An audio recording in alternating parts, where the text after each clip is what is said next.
এই নীতিমালাটা আবার ফাইনালি অ্যাপ্রুভালের জন্য একটা জাতীয় কমিটিতে যাবে।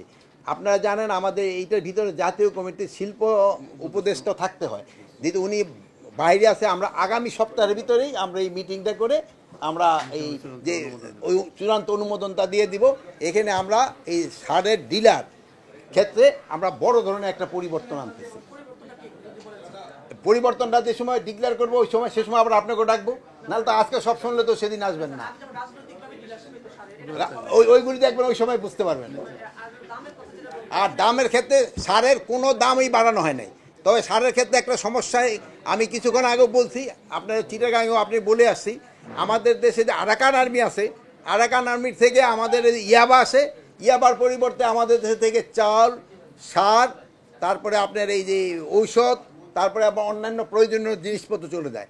এই জন্য আমরা নেভি, কোস্টগার্ড এবং অন্যান্য আইন শৃঙ্খলা বাহিনীকে নির্দেশ দেওয়া হয়েছে, এবং আমাদের যারা ইসেরা আছে এই কৃষি মন্ত্রণালয়ের দায়িত্ব, তাদেরও নির্দেশ দেওয়া হয়েছে কোনো অবস্থায়তে যেন এই সার, বিদেশি টাকায় কিনা সার কোনো অবস্থায় যেন পাচার না হয়।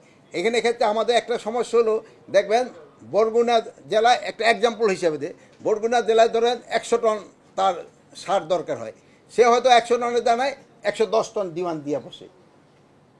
সে কর্মপক্ষে আমার তো সার শর্ট পড়ে গেছে, আমি 100, কিন্তু তার লাগবে 100 টন, কিন্তু সে দিয়ে বলে 110 টন। এই ক্ষেত্রে কিন্তু ওই যে 10 টন আছে না, ওইগুলো কিন্তু পাচার হয়ে যায় পরে, কিন্তু সে বলবো যে আমি তো ওইটা পাই নাই। এই জন্য যার যতটুকু রিকোয়ারমেন্ট আমরা অতটুকুই দিব।